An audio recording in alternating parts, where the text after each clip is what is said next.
ओम नमो भगवते वासुदेवाय। 12वां अध्याय। सुख भोगे जो कथा सुने सहित विश्वास। 12वां अध्याय। लिखे सर दिए दास। श्री नारद जी ने कहा, तब जलंधर को अपनी खोज में आते देखकर इंद्र आदि सभी देवता भय से कंपित हो करके वहां से भी भाग निकले। वह भाग कर बैकुंठ में भगवान विष्णु के पास पहुंचे। फिर सब देवताओं ने अपनी रक्षा के लिए उनकी स्तुति की। देवताओं की उस दीन वाणी को सुनकर के करुणा सागर भगवान ने उनसे कहा, देवताओं तुम भय को त्याग दो। युद्ध में मैं शीघ्र ही उस जलंधर को देख लूंगा। ऐसा कहने के साथ ही भगवान गरुड़ पर जा बैठे। तब देवताओं सहित उन्हें युद्ध क्षेत्र की ओर जाते देखकर लक्ष्मी जी के नेत्रों में जल भर आया और उन्होंने कहा कि हे नाथ, यदि मैं आपकी सदा प्रिय हूँ और भक्त हूँ तो मेरा भाई आपके द्वारा युद्ध में कैसे मारा जाना चाहिए। इस पर भगवान विष्णु ने कहा, यदि तुम्हारी ऐसी ही प्रीति है तो मैं उसे अपने हाथों से नहीं मारूंगा, परंतु युद्ध में तो जाऊंगा ही, क्योंकि देवताओं ने मेरी बड़ी स्तुति की है। ऐसा कह करके शंख चक्र गदा पद्मधारी भगवान विष्णु गरुड़ पर चढ़े और शीघ्र ही युद्ध के उस स्थान पर जा पहुंचे जहां पर जलंधर विद्यमान था।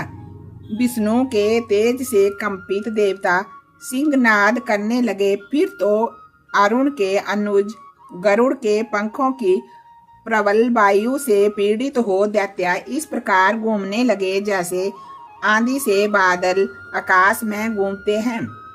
तब अपने वीर दैत्यों को पीड़ित होते देखकर जलंधर ने क्रोध में आकर के भगवान विष्णु को कठोर वचन कह करके उन पर पूरी ताकत से आक्रमण कर दिया। 13वां अध्याय। कार्तिक मास की कथा सुनो सभी सहज मन लाए। 13वां अध्याय। लिखूं श्री प्रभु शरण में आए। दैत्यों के तीक्ष्ण प्रहारों से व्याकुल देवता इधर उधर भागने लगे। तब इंद्र आदि को इस प्रकार भयभीत देकर गरुड़ पर चढ़े भगवान युद्ध में आगे बढ़े। उन्होंने अपना सारंग नाम का धनुष उठा करके बड़े जोर से टंकार किया। त्रिलोक गूंज उठा। पल मात्र में ही भगवान विष्णु ने हजारों दैत्यों के सिर काट गिराए। ये देखकर जलंधर के क्रोध की सीमा ना रही।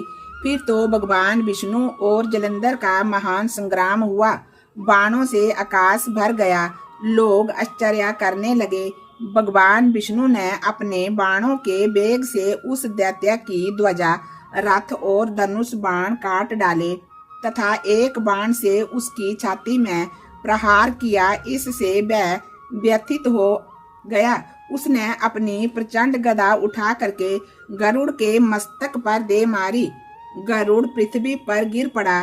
साथ ही क्रोध से उस दैत्य ने अपने होंठ काटे और भगवान विष्णु की छाती में भी तीक्ष्ण बाण मारा।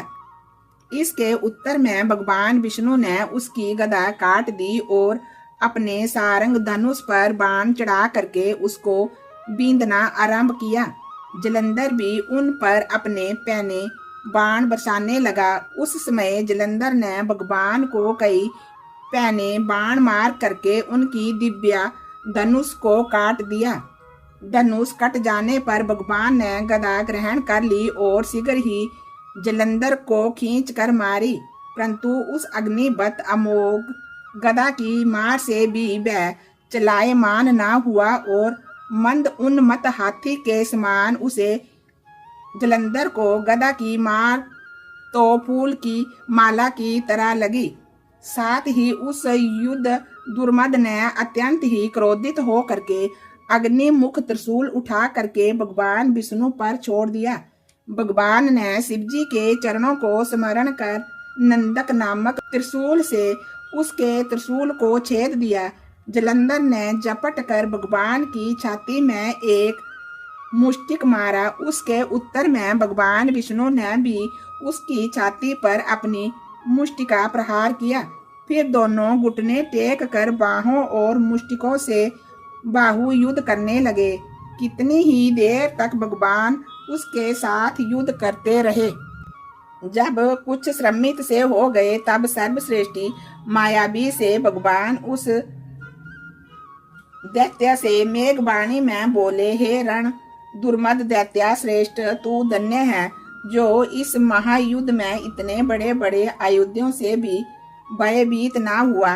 तेरे इस युद्ध से मैं बड़ा खुश हूँ। तू जो दे वस्तु भी आज तुझे दे दूंगा। भगवान विष्णु की ऐसी वाणी सुनकर के जलंधर ने कहा, हे भगवान, यदि आप मुझ पर खुश हैं तो ये बात दीजिए कि आप मेरी बहन के साथ तथा अपने सारे कुटुंबियों के साथ मेरे घर पर निवास करें। नारद जी कहते हैं, उसके ऐसे वचन सुनकर के भगवान को खेद तो हुआ, किंतु उसी क्षण उन देवेश ने तथा अस्तु कह दिया। अब भगवान विष्णु सब देवताओं के साथ जलंधरपुर में जा करके निवास करने लगे।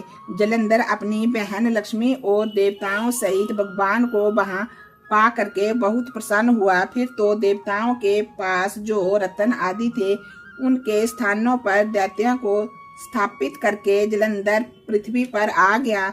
निशुंभ को पैताल में स्थापित कर दिया और देव दानव यक्ष गंधर्व सर्प राक्षस मनुष्य आदि सबको अपना वंशवर्ती बना करके त्रिभुवन पर शासन करने लगा। उसने धर्म अनुसार सुपुत्रों के समान प्रजा का पालन किया।